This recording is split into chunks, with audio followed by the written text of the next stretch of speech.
365일 건강하게 사는 법을 알려드리는 건강365 유다현입니다. 추운 겨울이면 따뜻한 햇볕이 참 반가우시죠? 특히나 겨울 햇볕은 여름보다 왠지 약할 것 같다는 생각에 피하기보다는 많이 쬐게 되는데요. 하지만 겨울철 햇볕이라고 해서 계속해서 쐬고 있으면 피부에 검버섯과 같은 여러 색소 질환들이 생길 수 있다는 사실 알고 계신가요? 특히 얼굴에 생긴 검버섯을 보면 내가 이제 나이가 들었나 하며 우울해하는 분들도 참 많은데요. 그래서 이번 시간에는 비슷한 것 같지만 서로 다른 피부 색소성 질환, 주근깨, 기미, 그리고 검버섯에 대해서 얘기 나눠보도록 하겠습니다. 오늘도 우리 피부 궁금증 해소를 위해 피부과 전문의 김연진 원장이 나오셨습니다. 안녕하세요. 안녕하세요.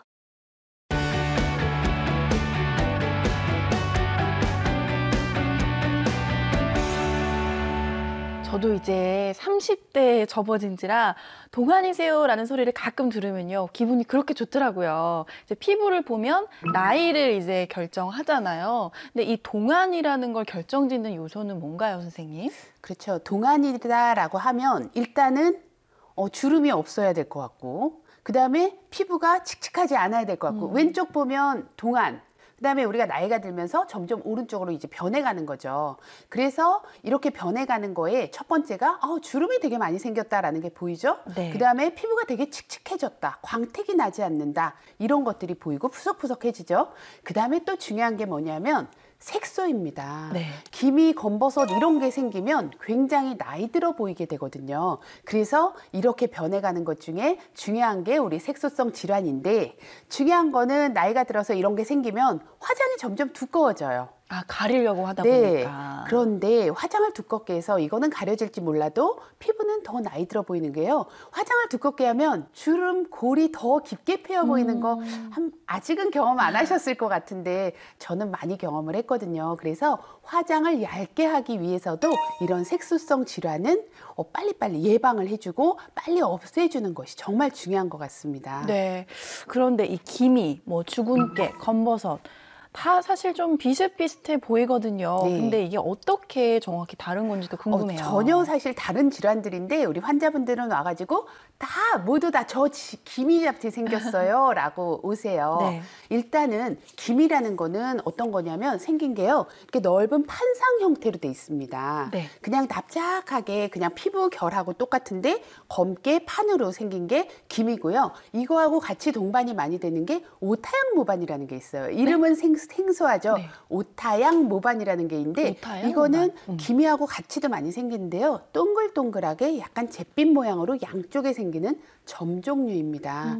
이게 왜 중요하냐면 치료와 경과가 전혀 다르기 때문에 제가 잠깐 말씀을 드리는 거고요.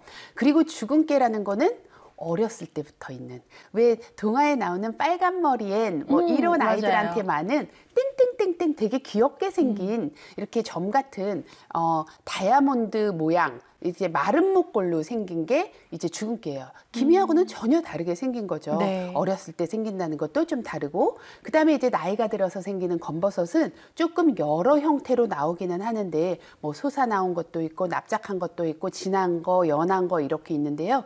이게 이제 나이가 들면서 검버섯이라는 거, 사실은 의학적 용어로는 흑자라고 합니다. 검버섯은 나이가 들면 한 60, 70대 정도 되면 이제 생긴다고 흔히들 알고 있잖아요. 정확히 검버섯은 어떤 건가요? 그러니까 이 흑자라는 건데요, 이게 나이가 들면서 점점 많아지는 건 사실이지만 네. 젊어서부터 생기는 분들도 생각보다 많다라는 거예요. 그래요? 그래서 20대부터 생기는 분들도 있고요. 보통은 40대 되면서 이제 굉장히 많아지기 시작하고 이제 아기를 가지고 출산을 하고 나서부터 시작되는 분들도 있고 네. 이렇게 좀 다른데요. 이 흑자라는 거는 검버섯이라는 게 이제 튀어나온 것들을 많이 얘기하는 것 같아요. 버섯처럼 이렇게 네. 올라왔다, 검게 버섯이다. 이것도 흑자의 한 종류인데 튀어나온 게 있고, 또 납작한 흑자라는 게 있어요. 네. 납작한 것 중에서도 진한 게 있고 흐릿흐릿한 게 있어요. 이게 이제 어떤 종류의 흑자냐에 따라서 치료 방법도 다르고 치료를 몇 번 해야 되는지 이런 것들도 다 다르게 결정이 되기 때문에 네. 이제 진단이 되게 중요한 거죠. 네.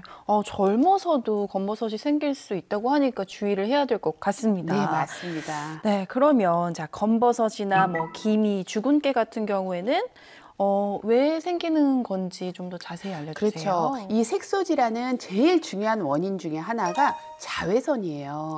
자외선을 많이 받으면 어떤 색소 질환도 더 악화가 될 수가 네. 있는데요. 하나하나 좀 짚어보면 네. 기미 같은 경우에는 호르몬의 영향을 가장 많이 받습니다. 그래서 여성분들 같은 경우에는 임신하고 출산하고 나서 기미가 너무 많이 올라왔어 하시는 분들 많잖아요. 이렇게 이 호르몬의 영향을 받아서 생기는 건데 경구 피임약 같은 거 드시는 경우 이런 경우에도 기미가 많이 올라올 수 있으니까 조금 조심하시는 것이 좋고요. 네. 그리고 주근깨 같은 경우에는 어렸을 때부터 생기는데 이게 유전적인 요인이 가장 큽니다. 그래서 이제 엄마 아빠 중에 주근깨가 있었던 분들한테는 이제 아이들한테 생길 확률이 훨씬 더 크다라는 거고요. 그리고 검버섯 같은 경우에는 노화가 가장 큰 원인이겠죠. 내가 나이가 들면서 생기는 생체적인 노화에 의해서도 생기지만 광노화라는 게 또 있거든요. 광노화. 예, 자외선에 의한 노화인데 이 자외선에 의한 노화에 의해서도 검버섯이 많이 생성이 될 수가 있습니다. 네, 그러니까 아주 간단하게 정리를 해보자면 기미 같은 경우는 이제 호르몬의 영향, 주근깨는 좀 유전적인 요인이 네. 더 크고 또 검버섯은 이제 노화 그리고 광노화 때문에 그렇습니다. 이제 온다고 얘기를 해주셨습니다. 네네. 근데 이제 주근깨라고 하니까 그 아까도 얘기하셨지만 빨간 머리엔이 먼저 생각나거든요. 네. 근데 뭐 물론 동양 사람들도 어렸을 때 주근깨가 있는 경우가 있지만 백인에게서 주근깨가 더 많은 것 같아요. 제가 생각했을 때는. 네, 맞나요? 사실 피부가 좀 까말수록 좀 더 건강한 피부다라고 하는 게 바로 이 이유 때문인데요.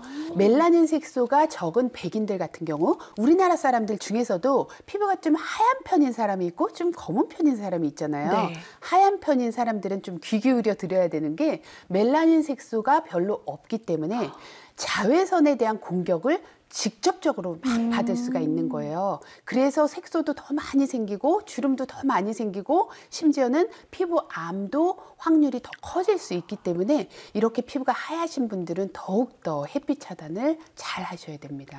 그러니까 이게 피부가 하얀 게 젊었을 때는 아유 뽀얗고 예쁘다 이렇게 네. 하겠지만 나이가 들수록 더욱더 피부 관리에 신경을 그렇죠. 써야 되는 게 네네. 바로 이 하얀 흰 피부군요. 그렇죠. 근데 이제 또 하나 피부가 검은 분도 네. 방심을 하시면 안 되는 게 피부가 약간 검으신 분은 상처가 나고 나서 네. 그게 이제 아무는 과정에서 햇빛을 받게 되면 더 까맣게 되는 경향이 또 있어요. 피부가 더 까매져요. 그렇죠. 멜라닌 세포들이 활동이 굉장히 양이 크기 때문에 그래서 이 검은 피부인 경우에는 상처가 났을 때 검어지는 거 이것들을 또 조심하셔야 됩니다. 그럼 이제 치료 방법을 좀 알아볼 텐데요. 이런 기미나 주근깨 또 검버섯 같은 경우는 어떻게 치료를 받을 수가 있나요?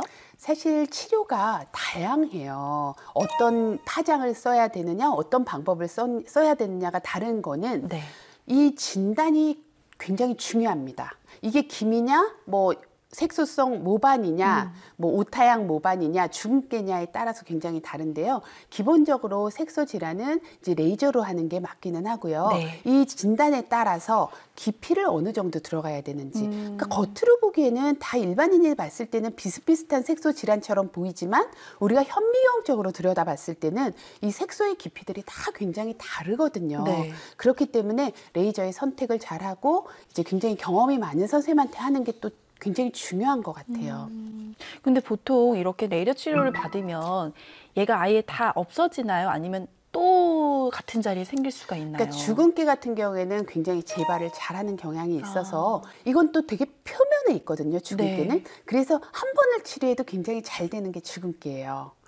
그래서 너무 좋다라고 하는데 좀만 방심을 하면 또 다시 또 재발. 생길 수가 있기 때문에 그런 것들을 좀 주의하셔야 되죠. 그러니까 생기면 또 다시 또 치료를 받아야 되고 하는 부분이 있군요. 네. 그리고 검버섯 중에서도요. 네. 튀어나온 거는 한 번에 다 끝나요. 굉장히 네. 치료가 간단합니다. 생긴 거는 되게 못생겼는데 네.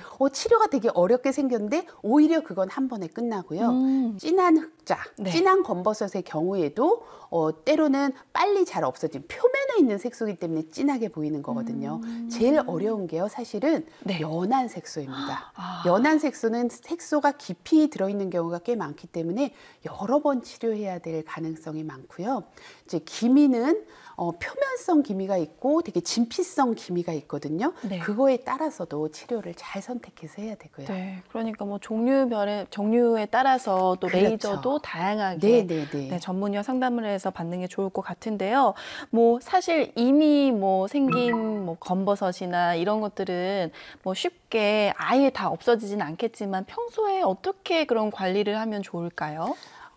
제일 중요한 게 아까 얘기한 것처럼 자외선. 자외선. 우리가 나이가 들면서 생기는 건 어쩔 수 없지만 네. 햇빛에 의해서 생기는 거는 우리가 충분히 어느 정도는 막을 수가 있거든요. 그래서 자외선에 대해서 정말 조심하는 것이 중요하고요. 네. 아까 제가 검버섯에서 하나 빼먹고 얘기를 안 드린 게 있는데 이제 보통 햇빛 노출 부위에 많이 생기겠죠. 네. 얼굴이라든지 손등, 팔, 그다음에 뭐 일하시는 분들은 다리 같은 데도 굉장히 많이 생길 수가 있는데 이 검버섯이 정말 갑자기 등이라면 비노출 부위잖아요. 그쵸. 갑자기 확 많이 생겼다 할 때는요.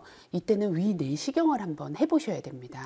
이게 굉장히 연관이 없어 보이기는 하는데 네. 위나 장에 암이 생겼을 때 이렇게 등에 검버섯이 확 퍼질 수 있다고 하니까 내시경을 꼭 해보시는 것도 좋을 것 같아요. 등에 만약에 이런 검버섯이 갑자기 있다면. 많이 생긴 경우. 네. 네, 알겠습니다. 자, 그럼요. 이제 자외선 차단제를 일단은 그러면은 잘 발라야 자외선으로부터 좀 막을 수 있을 것 같은데요.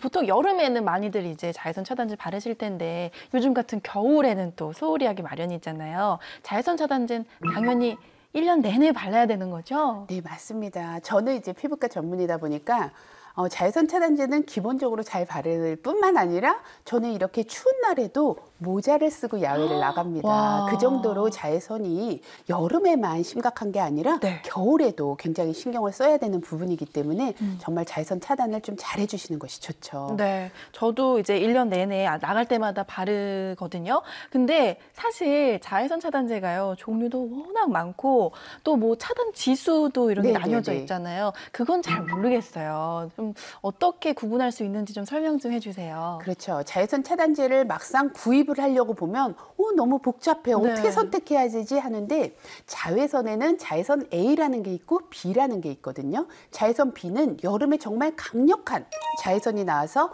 우리 피부를 까맣게 태우는 거예요. 아주 강력한 게 자외선 B.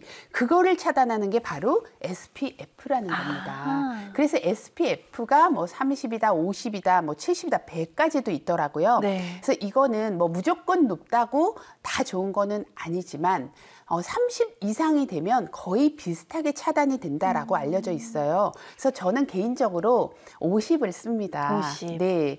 이거는 뭐 개인적인 거니까 저는 50짜리를 항상 평소에 쓰는데 자외선 B에 대한 차단이 바로 SPF라는 거고요. 그다음에 또 하나를 봐야 되는 게 네. PA 지수라는 게 있어요. 맞아요. 저거 궁금해요. 네. PA라는 건 뭐냐면 아까 자외선 B에 대해서 얘기했는데 이거는 자외선 A를 막아주는 거예요. 자외선 A는요, 우리 햇빛 중에서 양이 굉장히 많은 게 대부분 자외선 A예요. 네. 근데 이것도 잘 막아줘야 되는 이유가 뭐냐면 피부 깊숙이 침투를 해서 피부 노화를 일으키는 게 바로 자외선 A입니다. 그러니까 아주 강력하진 않지만 양도 많고 뭉긋이 들어가서 내 피부 깊숙이를 파괴시켜주는 거기 때문에 얘도 막아줘야 되거든요. 그래서 PA 지수도 이 플러스가 하나짜리가 있고 3개짜리가 있는데 네. 이것도 저는 3개짜리가 있는 거를 바르는 게 좋지 않을까 생각이 들어서요. PA가 3개짜리 그리고 SPF 50을 씁니다. 근데요, 뭐 이런 SPF 지수가 아까 100까지도 간다고 얘기를 하셨잖아요. 근데 얼핏 제가 듣기로는 너무 또 이렇게 지수가 높으면 피부에 오히려 좀 자극이 될 수도 있고 그렇다라는 얘기를 들은 적이 있는데 어때요? 이게 정말 높을수록 좀 안 좋을 수도 있는 건지 궁금하거든요. 그렇죠. 그런 생각들을 굉장히 많이 하는데 사실 자외선 차단제 자체의 성분, 화학적으로 자외선을 흡수하는 성분 자체가 피부에 알러지를 일으키는 경우가 굉장히 많습니다. 그래서 그런 성분들이 많이 들어가 있어서 지수가 높아지고 그래서 더 독하다라고 생각을 할 수가 있는데요. 사실은 지수가 30이라 하더라도 네. 그 성분에 알러지가 있는 사람들은 문제를 일으킵니다. 근데 문제가 없는 사람은 그게 많이 있어도 별 문제를 일으키지 않거든요. 그래서 그 지수로 내가 독하다, 나한테 맞다, 안 맞다를 판단할 게 아니라 그 자외선 차단제의 제형이라든지 성분을 꼼꼼하게 따져봐야지 그냥 지수 자체로 판단할 필요는 없는 것 같아요. 그래서 이 지수가 굉장히 불안하다, 나는 알러지가 굉장히 잘 생긴다 하시는 분들은 오히려 화학적 차단제를 좀 줄이고 물리적 차단제를 더 높인 약간 백탁 현상이 있는 이런 자외선 차단제를 선택하시는 것이 좀 더 안전하다고 알려져 있습니다. 근데 왜 이런 얘기들 하잖아요. 자외선 차단제를 외출하기 30분 전에 바르고 또 한 뭐 두세 시간마다 덧바르는 게 좋다라고 하는데 이거는 왜 그런가요? 자외선 차단제를 바르자마자 바로 효과가 있는 게 아니기 때문이에요. 그래서 내가 야외 활동을 하기 30분 전쯤에 발라야지 피부를 보호해주는 보호막이 잘 형성이 되기 때문에 외출 30분 전에 조금 미리 발라라 라고 얘기를 하는 거고요. 그리고 이제 땀이 나고 이제 계속 활동을 하다 보면 이제 없어지기도 하잖아요. 지워지고 네. 하니까. 그리고 땀으로 인해서 지워지기도 하고 네. 그래서 덧발라주는 것도 또 중요하거든요. 네. 그래서 여성분들은 화장한 위에다가 덧바르려면 또 그게 굉장히 또 어렵거든요. 그래서 그럴 때는 자외선 차단 기능이 있는 컴팩트 같은 걸 사용을 하고요. 그리고 자외선 차단제를 선택을 할 때 또 중요한 거는 우리 화장품에 들어있는 걸로 쓰시면 안 돼요. 자외선 차단제 그 단독 제품을 쓰는 게 또 되게 중요합니다. 네, 그럼 이 피부 타입에 따라 또 차단제 종류도 다를 것 같거든요. 어떤 것들이 있는지 한번 저희가 살펴보도록 하겠습니다. 네, 굉장히 여러 제형이 많이 나와 있어요. 보면 크림 타입, 로션 타입, 젤 타입 있는데요. 네. 크림은 조금 건조한 분들이 사용을 하면 촉촉하게 표현을 할 수가 있고요. 로션 타입은 가장 무난하게 사용을 할 수가 네. 있습니다. 그리고 젤 타입 같은 경우에는 피부가 기름이 많은, 유분이 많은 사람들이 사용을 하면 되게 좋아요. 그래서 이거를 잘못 선택을 하기 때문에 또 트러블이 생기는 경우가 많기 때문에요. 그래요? 네, 피부 타입에 맞춰서 선택하는 게 굉장히 중요하고요. 그다음에 스프레이 타입도 나와 있어요. 칙 뿌리면 쫙 분사가 되는 거. 네. 이거는 사실 얼굴에는 그다지 좋지 않다라고 되어 있어요. 이 가스 같은 것들로 만들기 때문에 이 호흡기에 들어가면 안 좋고 눈에도 조금 안 좋다고 되어 있어서 그렇구나. 저는 이 스프레이 타입은 넓은 부위를 분사하는데 굉장히 편리한, 네. 예를 들면 팔, 다리, 몸 이런 데다가 사용을 할 때 참 유용하게 사용을 할 수가 있는 것 같고요. 네. 파우더 타입도 있는데 이거는 아까 얘기한 것처럼 화장 위에다가 덧바르는 용도로 많이 사용하면 아하. 좋아요. 그리고 이제 스틱 타입은 제가 남성분들한테 많이 권합니다. 손에 묻는 거 너무 싫어하시는 분들이 있어요. 나는 자외선 차단제가 손에 묻는 게 너무 싫고 끈적끈적한 게 싫다 하시는 분들은 편리하게 바르기 위해서 운동을 하시거나 이럴 때도 휴대하면서 위에 덧바르기 좋으니까 스틱 타입을 유용하게 사용하는 것도 좋을 것 같아요. 네, 방금 원장님께서 알려주신 것처럼 피부 상태나 또 생활 습관에 따라서 자외선 차단제를 쓰면 좋을 것 같습니다.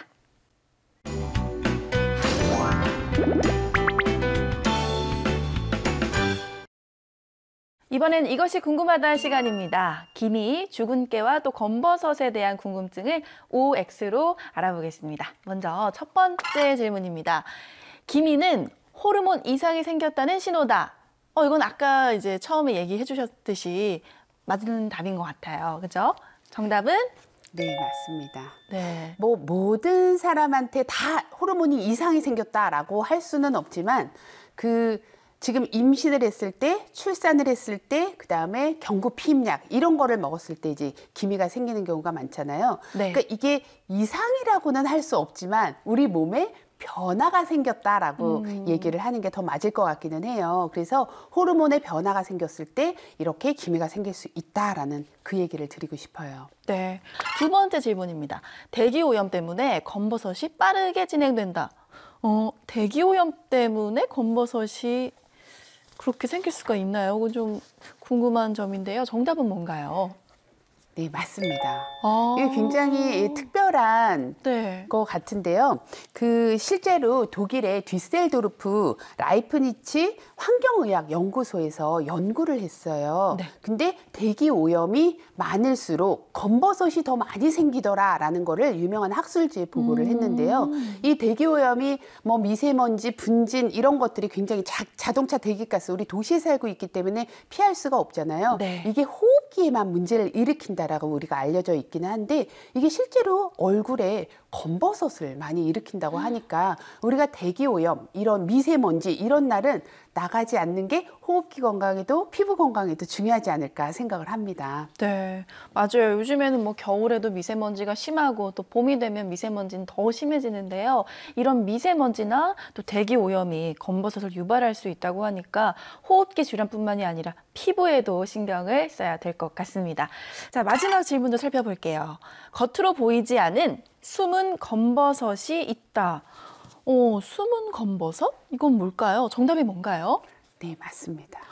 숨은 검버섯이 어떤 건가요? 이게 겉으로는 아직 표현이 되지 않은 검버섯이에요. 그런데 이게 안에 이렇게 깊이 있다가 나이가 들면서 점점 스물스물 나오는 거예요. 네. 그런데 이게 자외선을 많이 받게 되면 더 빨리 나오는 거죠. 그래서 자외선 차단이 중요하다고 했는데 그럼 이걸 어떻게 아냐면요. 가까운 병원에 가셔서 피부 측정기를 해보면 안쪽에 있는 멜라닌 세포들을 볼 수가 있어요. 그래서 이게 많은 경우에는 더욱더 신경을 써서 예방을 하는 것이 좋을 것 같아요. 네, 그렇군요. 그러니까 피부가 겉으로 보기에는 괜찮더라도 뭐 내 나이는 검버섯이 생길 나이가 아니야 라고 방심을 또 하면 안 될 것 같습니다. 이 피부 속에 있는 검버섯이 올라오지 않도록 피부를 제대로 알고 또 관리를 해야 될 것 같네요. 네, 원장님 오늘 도움 말씀 감사합니다. 감사합니다.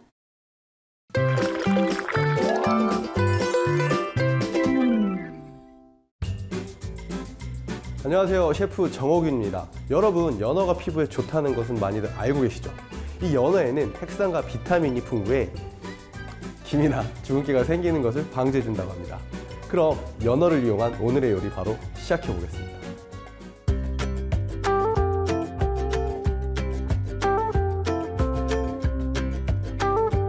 자, 오늘은 연어를 이용한 레몬 갈릭 샐러드를 만들어 볼게요. 되게 간단해요. 다진 마늘에 올리브오일하고 소금, 후추로 간을 하고 거기다 레몬즙 조금 나면 되게 환상적인 드레싱을 만들 수 있거든요. 그 드레싱도 연어랑 굉장히 잘 어울려요. 한번 만들어 보도록 하겠습니다.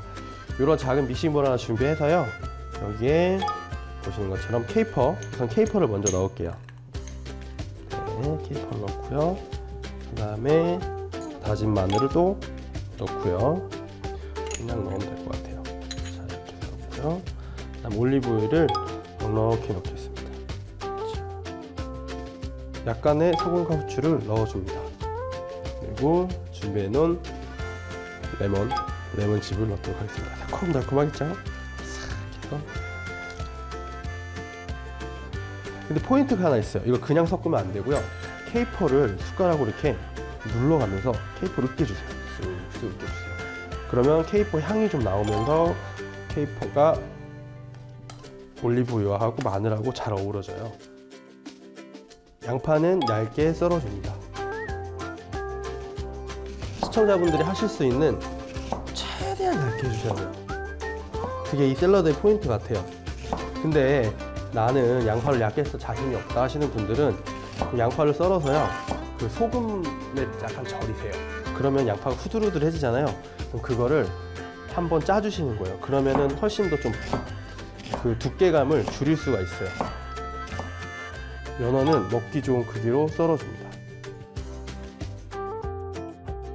잎채소도 얇게 채를 썰어줍니다. 그릇에 잎채소, 양파, 연어를 올리고 소스를 뿌려줍니다. 이렇게 해서 오늘 연어 샐러드 만들어 보았습니다.